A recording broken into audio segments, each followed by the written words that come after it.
Hey everyone. July recently ended, so of course, time to talk about all the things I got over the course of the month. Keep in mind, since I talked about these already in their own videos, as well as a couple other things, I will kind of go a little quickly on some things, not provide as much info. But first up, the Criterion Blu-ray of My Own Private Idaho, the travel and love story, directed by Gus Van Sant, released in 1991.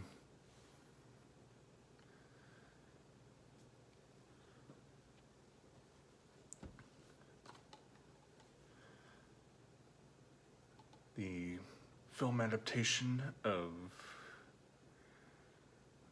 Richard Adams' book, Watership Down, directed by Martin Rosen, released in 1978. This animated dystopia tale about a society of rabbits.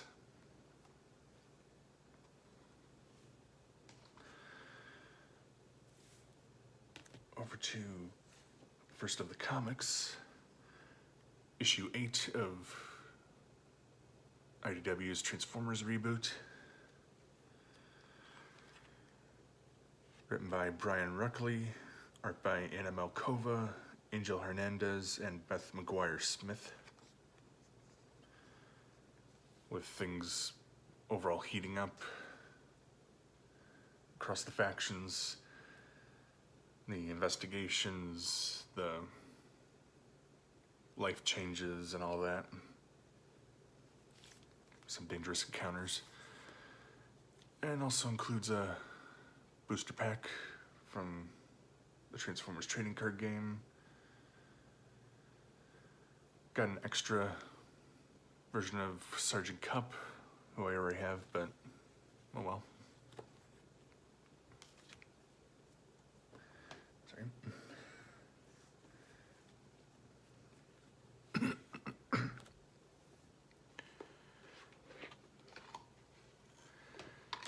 Didn't find this in retail when it first came out, but managed to get it online for a nice price.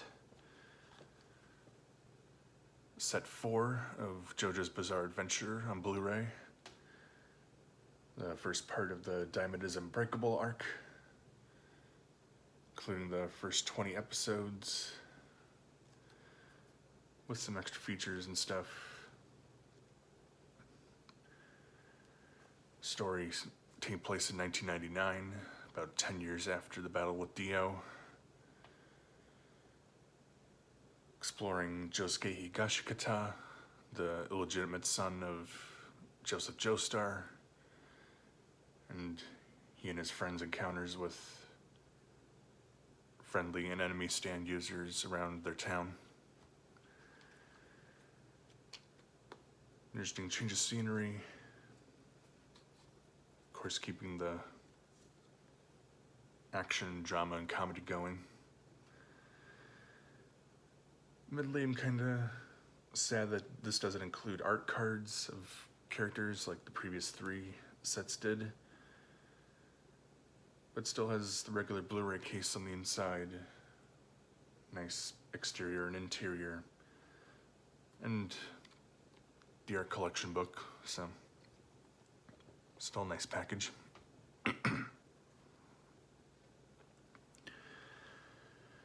More of the Criterions. The Blu-ray of Europa, new release for the month, directed by Agnieszka Holland, released in 1990. Inspired by a true story of this Jewish teenager who adapts his identity throughout World War II in order to survive.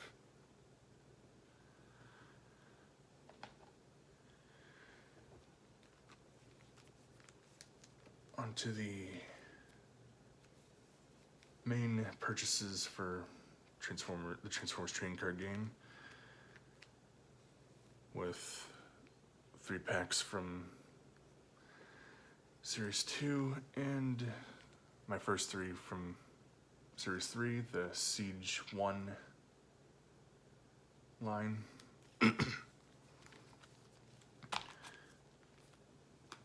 Now giving up on searching retail for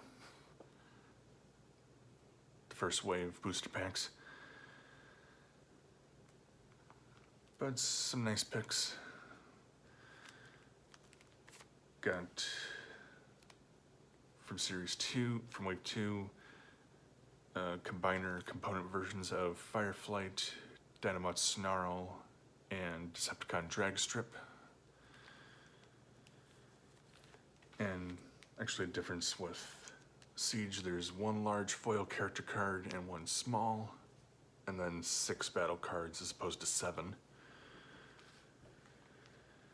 With these, I got Surgeon Chromia and Private Tote.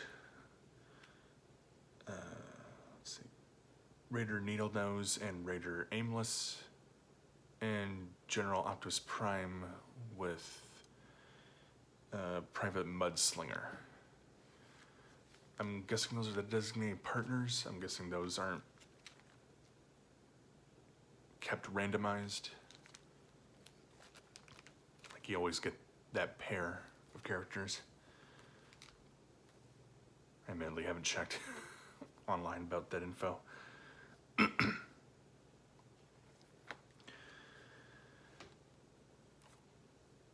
Another Criterion new release, in case you didn't see those videos. The release of Clute, directed by Alan J. Pakula, released in 1971.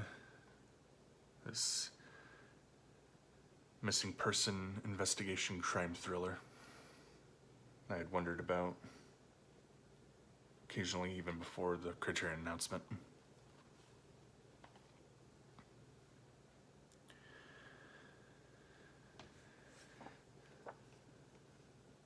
No booster pack this time, for the time being, but Transformers issue 9.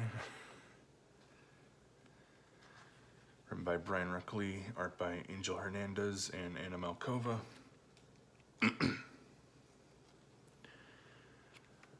Moving on to primarily an investigative mission into a possible hideout for enemies to the peace. Gradually getting closer to figuring things out.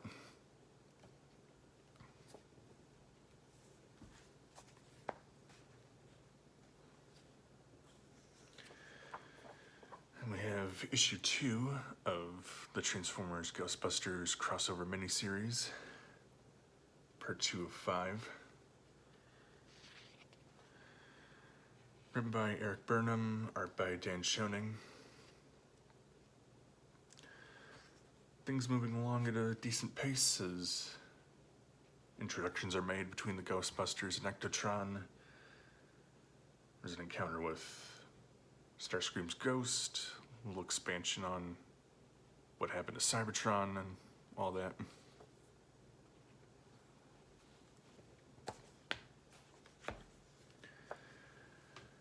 Of course, the next issue of Oni Press's Invader Zim comic, now at number 45.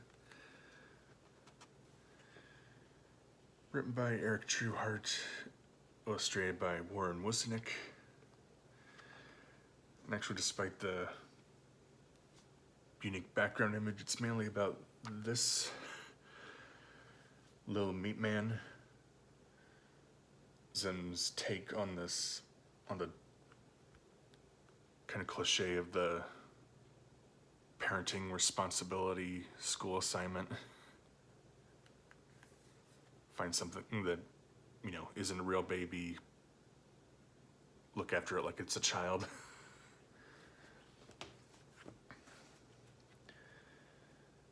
So there's that.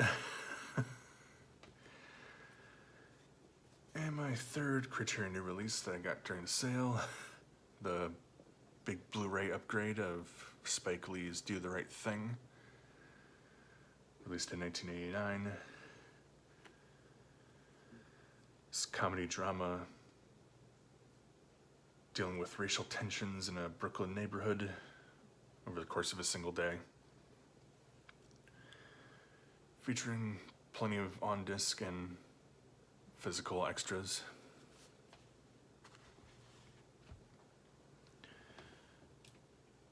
Also with its own designated video.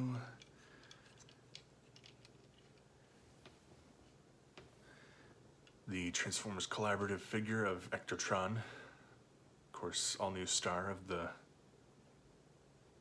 comic miniseries. Autobot that turns into the Ecto-1. Features a proton pack, particle thrower, and then included Slimer, a soft plastic figure. Kind of a nice balance between cool and goofy to make for a nice little show of nostalgia.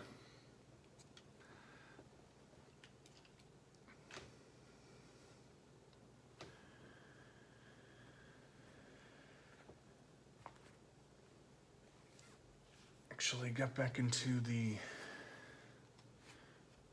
continuing collecting of the Hasbro Universe trade paperbacks with G.I. Joe Origins Volume 1 from somewhere around a decade ago. Collecting issues 1 through 5 of the Prequel series, for the most part, I think. I think some issues take place more during the ongoings. But written by Larry Hama, art by Mike Hawthorne and Tom Feister. Although Tom Feister might just be colors, but worth mentioning at least. Showing things a few years back as the G.I. Joe team is up against their first major threat in the terrorist called the Chimera.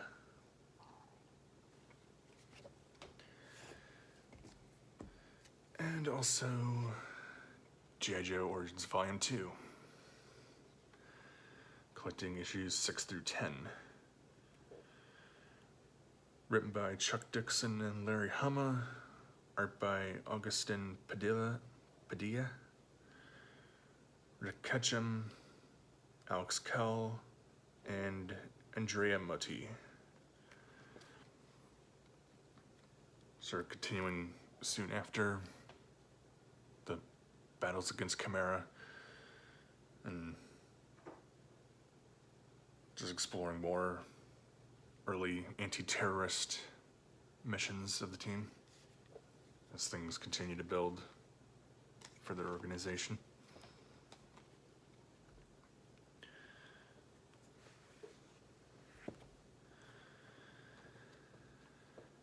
And coming to the end of the Criterion purchases, Fantastic Planet, directed by René Laloux, released in 1973. I had to remind myself. This animated sci-fi adaptation. Forget who wrote it. Wrote the original book, but it is from a novel. Exploring human enslavement by giant aliens. Pretty weird, but also a nice animated inclusion. And the Blu-ray upgrade from a bit of a while back of Vampire, or again Vampire, possibly, directed by Carl Theodor Dreyer, released in 1932. This supernatural horror movie exploring a small town influenced by a vampire. Also with quite a bit of physical extras and in addition to the on-disc stuff.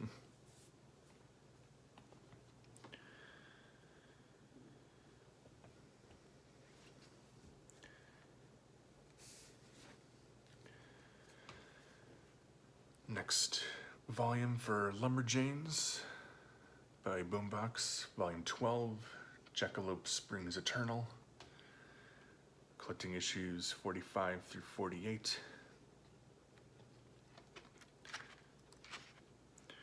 Written by Shannon Waters and Kat Lay, art by Aime Satuyo. Some attempted kind of steadier adventures, looking for mythical creatures and stuff after the recent time shenanigans. And this came out a few weeks before I got it, but finally dived in. The novel Avatar: The Last Airbender, The Rise of Kyoshi.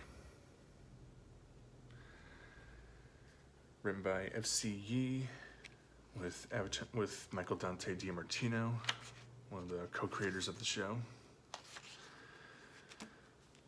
First full-on prequel installment. Not with like a framing device or whatever, from what I can tell. I haven't read it yet, unfortunately. But exploring the life of Avatar Kyoshi, a few reincarnations before Aang, and of course Korra. Got the Barnes & Noble version that has some extra material, like cover art progression and stuff. And regardless of that, I didn't notice this at any other stores like Meijer, Walmart, or Target or anything. So if you're physically looking for it, this version might be your best bet.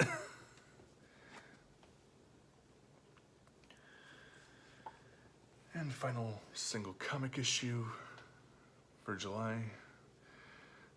IDW's Samurai Jack Lost Worlds, issue 3.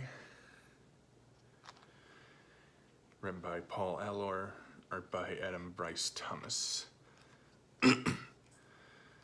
With Jack dealing with being caught in a hunter's trap while exploring a forested area. So a bit of a simple premise, but another nice thing to check out.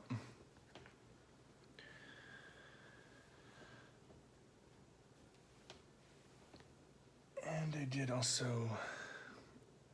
also continued my bots shopping through the little blind pack guys. There are first these 3 from Series 1, FOMO, Snippy Snappy, I think, and Twerple Burple.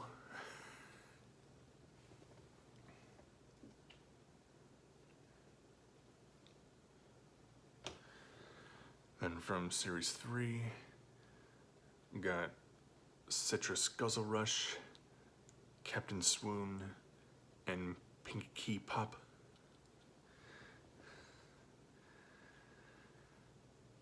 More goofy little Transformers that are really fun to collect.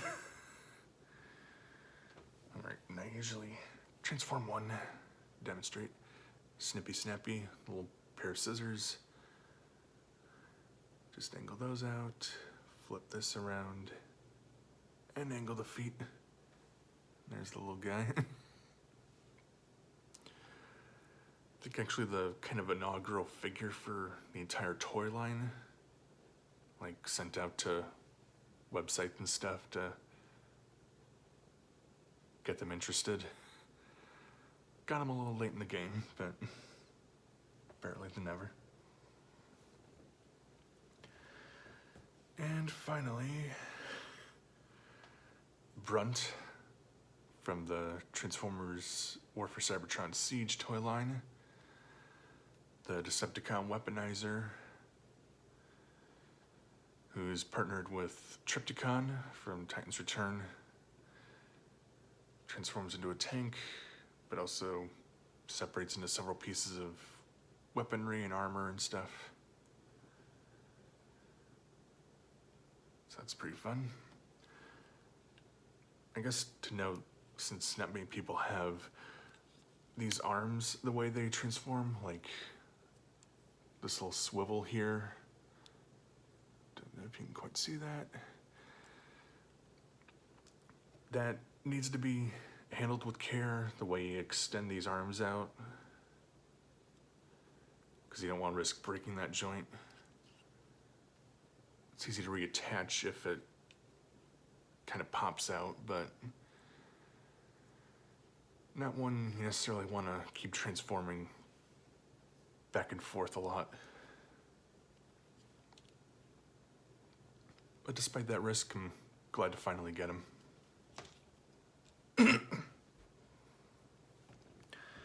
Just a quick check. I think I've covered everything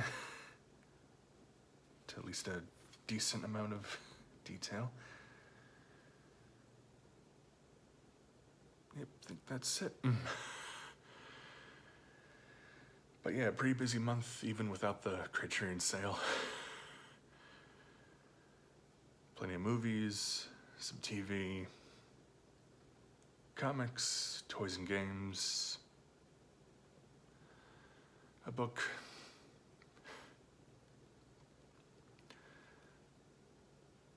Quite a summer. Sorry this came a bit late in the month. Kind of figured to give the channel a bit of a break after the 5th Criterion video. So I skipped doing another second video in the week. Broke the pattern that I had done.